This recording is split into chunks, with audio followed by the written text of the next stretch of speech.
Good morning all, my name is Rob Moore and this presentation I'm going to give is about PAS 1192 and its relevance for Ireland. For the presentation I will be taken from my experience as an information manager and also my construction informatics masters, which I've recently completed with a first class honours. To start off the presentation I'm going to be trying to be a good BIM manager by giving you a master information delivery plan of what's going to be coming up and also when it's going to be coming. First I want to look at, I've got 20 years industry experience, mainly working in the MEP sector. I've worked both for design consultants and install contractors who've been industry leaders at home and abroad. I can see some friendly faces out in the audience here. So I believe I've learned something from every company that I've worked for, and I'd like to think I've brought something to these companies too. I also have a continuing relationship with some of these companies. I just want to look at the BIM Information Manager. In Ireland we seem to have a difficulty calling an information manager and an information manager. I see in BIM executional plans that there's different names being used and different titles for an information manager, a task information manager and maybe an interface manager too. I believe this can cause confusion for what these people's roles and responsibilities are, and to use the word information manager would clear it quite up. I don't know if it's the word manager is what people have difficulty with, but I see the word manager and the information manager more to reflect responsibility than seniority in the organisation. Tom has already went through most of the things for an information manager, but the roles and responsibilities are clearly outlined in PAS 1192. So by using the word information manager, it clears up what their roles and responsibilities is. If there's any extra stuff that needs to be put in, it also can be put in the BIM executional plan. Usually the roles and responsibilities are also located in that area. We all know quite well of what the roles and responsibilities are through PAS 1192, but I want to look at some roles and responsibilities that I found myself working as an information manager. Firstly, I found that the information manager was mainly a facilitator. The responsibility was to facilitate collaboration. So this collaboration was with the design team to make sure that better decisions was made, to improve decision making through collaboration. With these better decisions, we got better outcomes. And with the better outcomes, we had a happier client. I suppose we all would like to achieve a happier client at the end of our projects. Also, an information manager, I believe, should be fair, firm and consistent. To be fair, that design teams can come to the information manager with any issues, that they'll be treated fairly, listened to, and if things need to be changed, they will be changed. Firm to control the meetings and control the design process, and to be consistent, to have a consistent approach to the way the information is being managed throughout the project. Also, I want to look at keeping everybody honest with good, clear communication, good, clear, open communication. This is achieved through the common data environment.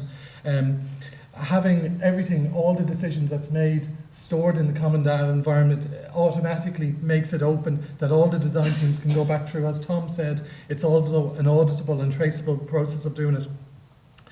Also, to maintain a good BIM and to achieve the EIR through the BIM executional plan, that's one of the key roles for the information manager. You can say that the information manager has an easy time because it knows what they know what they have to achieve through the EIR, and they have a plan to achieve it through the BIM executional plan. But alas, it's never usually that simple.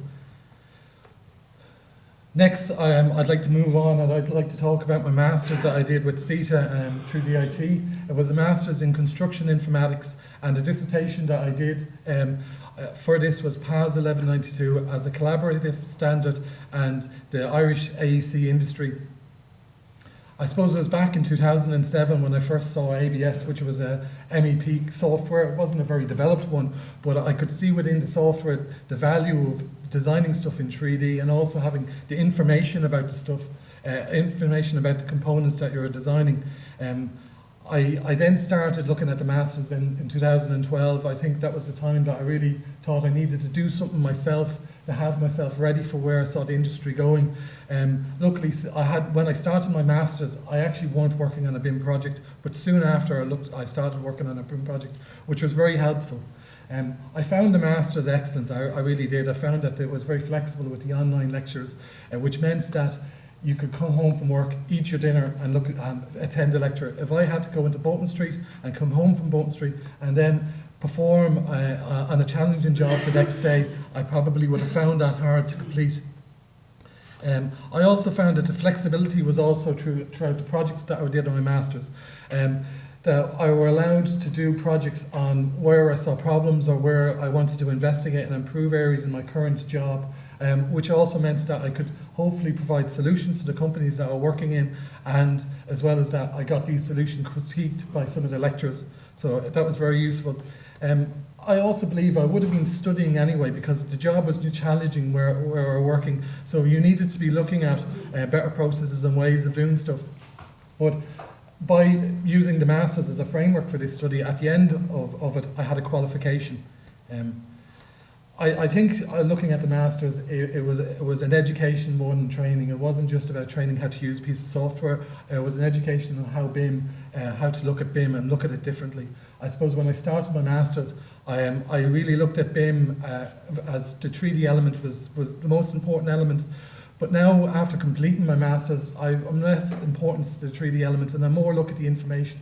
Keeping good quality information is more what I strive to do within the projects that I work on. I also think qualifications and certifications are important. I've just got the RICS BIM Manager certification here as well, so I've just achieved that this week, so I'm quite happy with that. But I believe that just because there's a CAD manager one day, there can't be a BIM manager the next day because the company that I work for has just bought BIM software. There needs to be some kind of a qualification for it, and I hope Daniel will kind of go more in how we can achieve that. Right, I wanted to look at now PAS 1192. That was the main focus of the theme of my dissertation, what I did. So it was back in 2014. I settled on doing my dissertation on PAS 1192 and Ireland. I could see that there was a hell of a lot of talk going on about PAS 1192, and I really wanted to learn as much as I possibly could about it. So doing that dissertation I thought was the best way to do it. Many people say it's a British standard, but actually it's not. It's a publicly available specification and it has been developed by the BSI. The BSI is a group that works internationally in over 150 countries. But even if it was a British standard, most of our regulations do come from British standards anyway, so really we've the same way of doing things in both countries, and many firms work both in Ireland and in the UK and work in both markets quite successfully. On the mandate of the British government that was announced back in 2011, I believe this showed a lot of foresight by the UK government to look for the mandate back in that early stage. But not only did they ask for the mandate in 2016, they also delivered a framework of documents to achieve this mandate, which PAS 1192 was only part of it, and other documents are there to help within this process. There was a lot of time and effort put into doing this documentation to get it right. Now I want to look at some of the data that I got from my surveys that I put out. I'd like to thank probably some of you that filled in the survey, so I'd like to thank you for that. I couldn't have done it without the help from people. So firstly, I wanted to look at the locations of companies rather than people's. So no surprise, I got a lot of Irish companies. I also got, I think, a good number of UK and European companies, but I'm impressed by the amount of American companies that did answer back, which helped me with my research as well. From that, I tried to look and make sure that I had a representative sector, representative of the industry as a whole. So you can see I've kind of got a broadly similar. The first graph shows internationally, and the second one is in Ireland. One thing is there's a lack of engagement by the FM sector on my survey. On the survey, I put it up on LinkedIn. So in a way, what I wanted to do was I wanted to validate my answers by doing interviews as well.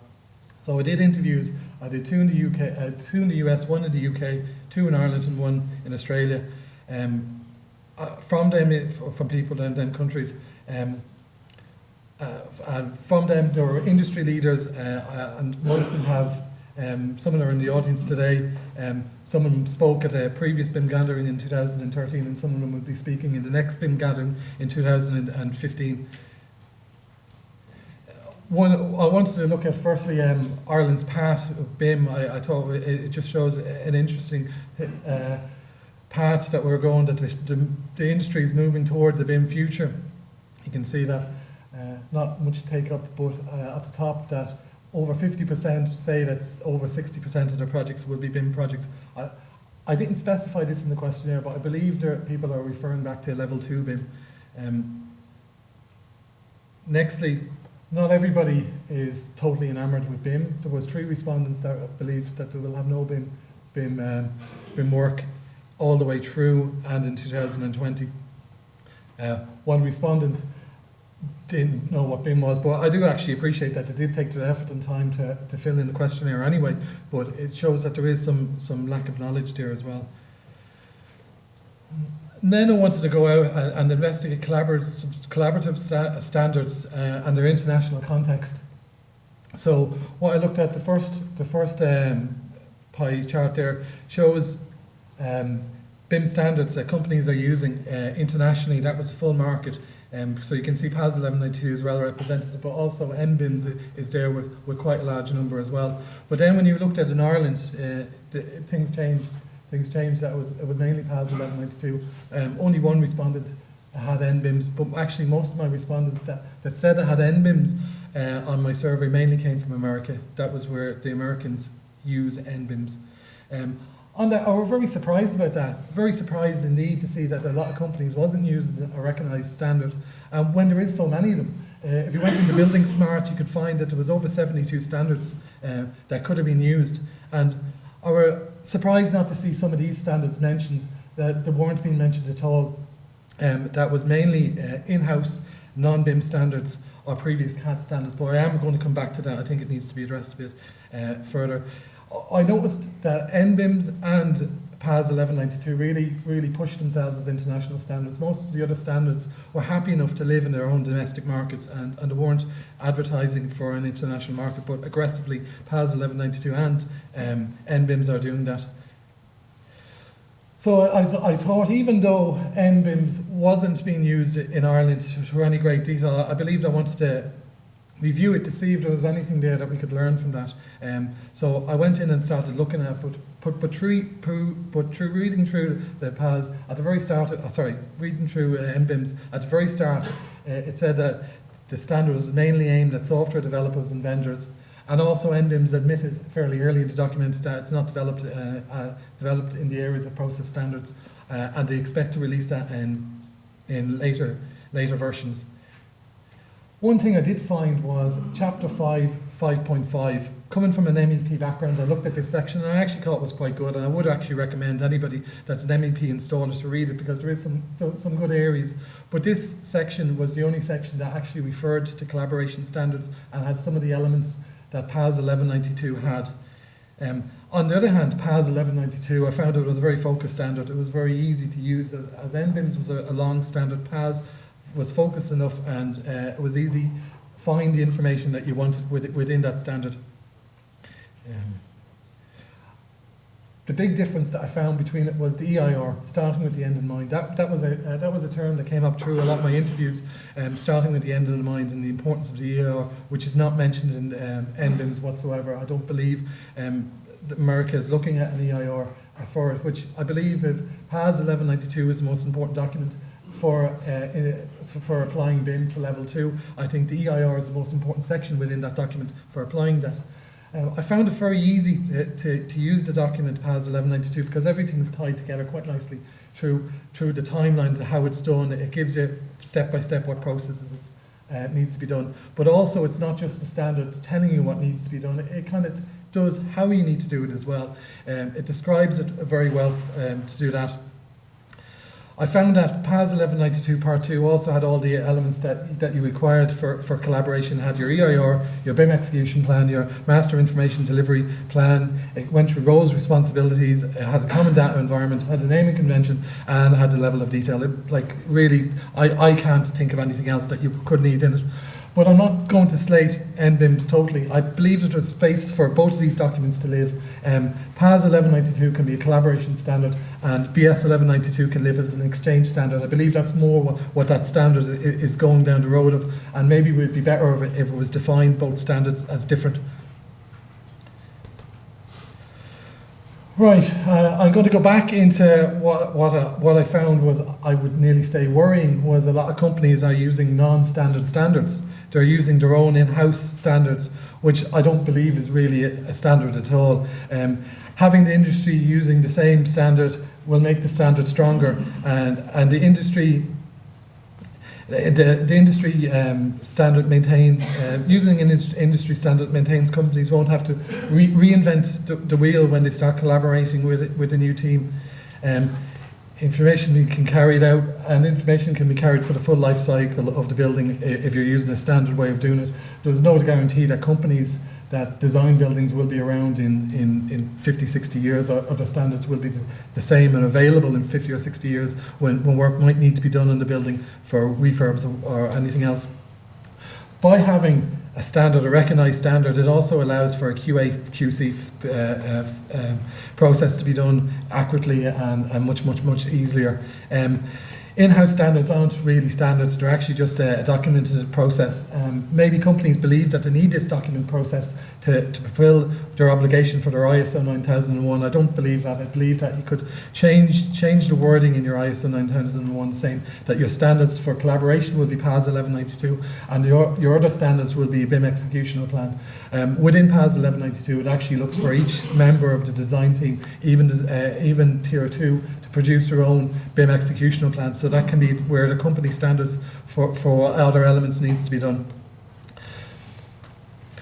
One thing I also like about PAS, it started the journey to ISO, and it started this journey in 2014, in the summer of 2014, and I believe that this can't happen soon enough.